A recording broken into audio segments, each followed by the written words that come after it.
मित्रांनो, आजचा विषय एकदम कडक आहे. फुलचंद पान. एकदम खरं सांगतो, ही गोष्ट ऐकली की तुम्ही पुढच्या वेळेस पान खाताना दोनदा तीनदा विचार करणार आहात. संध्याकाळची वेळ होती. पुण्यातल्या एका गल्लीत नेहमीसारखं वातावरण होतं. रस्त्यावर गाड्यांचा आवाज, कुठं चहा टपरीवर चर्चा, कुठं मित्रांचा ग्रुप उभा आणि कोपऱ्यावरची ती एक पान टपरी. झगरी मगरी लाईट्स लावलेले, रंगबिरंगी बाटल्या, सुपारीचे डबे आणि पानवाला फुल ॲक्शन मोडमध्ये. का खाओगे भाईसाब. तेवढ्यात एक आपला साधा माणूस येतो. ऑफिसवरून थकलेला, चेहऱ्यावर घाम, हातात बॅग, आणि तो म्हणतो, भाऊ एक मस्त कडक फुलचंद बनव. पानवाला हलकसं स्मित हास्य करतो. स्पेशल बनवतो भाऊ, असं म्हणत तो कामाला लागतो. काथा, चुना, सुपारी आणि मग तो थोडासा थांबतो, आजूबाजूला नजर टाकतो आणि एक छोट्या डब्यातून एक बारीक पावडर काढतो. हलकीशी, अगदी चिमूटभर पानामध्ये टाकतो. पण हे सगळं इतकं स्मूथ, इतकं सवयीचं की समोरचा माणूस काहीच लक्षात घेत नाही. पान एकदम रेडी. तो माणूस पान घेतो, पैसे देतो आणि चालत चालत पान खायला लागतो. पहिला घास, दुसरा घास, सगळं नॉर्मल. पण 2 मिनिटातच त्याला थोडं विचित्र वाटायला लागतं. डोकं हलकं होतं, डोळे जळ होतात, रस्ता ओलांडायला लागतो. तो थांबतो, हाताने कपाळ धरतो.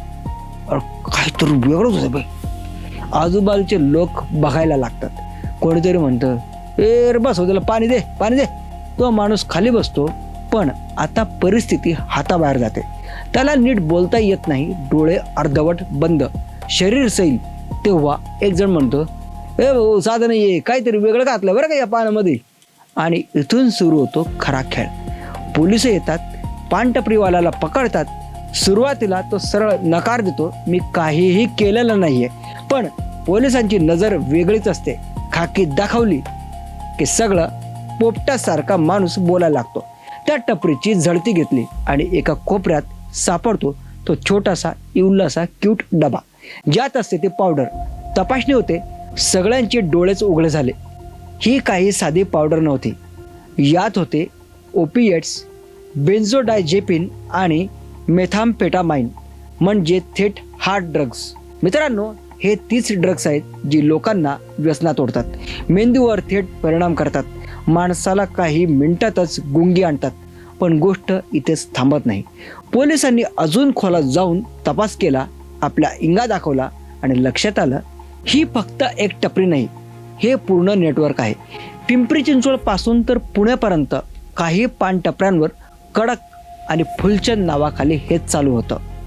ग्राहकांना एकदा किक लागली की ते पुन्हा पुन्हा येणार आणि मग हळूहळू व्यसन आणि आपलाच बिझनेस वाढणार. पण खरी गोष्ट अजून पुढे आहे. पोलिसांनी धागा पकडला आणि पोचले थेट मुळशी तालुक्यातील जांभे गावात. डोंगराच्या आड, शहरापासून थोडं दूर, एक साधं दिसणारं घर. पण आत काय, एक मिनी फॅक्टरी. हो, तिथे बनत होती ही नशेची पावडर. पॅकिंग होत होतं आणि मग ती शहरात पाठवली जात होती पान टपऱ्यांवर. म्हणजेच सगळं सेट होतं. गावात उत्पादन, शहरात विक्री आणि मध्ये पैसे. म्हणजेच सगळं सेट होतं. आता 1 मिनिट थांबा आणि स्वतःला एक प्रश्न विचारा, आपण किती वेळा पान खातो? मित्रांसोबत, टाइमपास म्हणून, जेवणानंतर, कोणी पाहुणे आले किंवा फक्त सवयीने. पण कधी आपण विचारतो का, यात नक्की काय टाकलंय? नाही. आणि म्हणूनच हे खूप धोकादायक आहे. कारण बळी हे व्यसनी लोक नव्हतेच, ते तुमच्यासारखे, माझ्यासारखे सामान्य लोक होते. पण या सगळ्यात एक आशेची गोष्ट काय आहे, हा सगळा खेळ उघड झाला तो एका माणसामुळे. त्याने दुर्लक्ष केलं नाही, तो शांत बसला नाही, त्याने आवाज उठवला आणि त्यामुळे एक पूर्ण रॅकेट संपलं. म्हणून सांगतो, उद्या तुम्हाला किंवा तुमच्या ओळखीच्या कोणाला पान खाल्ल्यावर अचानक गुंगी आली, चक्कर आली किंवा काहीतरी वेगळं जाणवलं तर चालायचंच म्हणून सोडू नका. सरळ फोन करा 100. कारण तुमचा एक फोन एखाद्याचं आयुष्य वाचवू शकतो आणि एखादा रॅकेट संपवू शकतो. चला, जास्त काही सांगत नाही, पण पुढच्या वेळी पान खाण्याआधी एकदा पानवाल्याकडे नीट बघा आणि स्वतःला विचारा, मी नेमकं काय खातोय. जपून राहा, जागरूक राहा. जय महाराष्ट्र. मित्रांनो, तुम्हाला आजचा एपिसोड आवडला असेल तर सॉर्ट आउट बाय लक्ष्मीकांत या चॅनलला सबस्क्राईब करा. Stay tuned for more updates. भेटूया लवकर. फुलचेन खाऊ नका.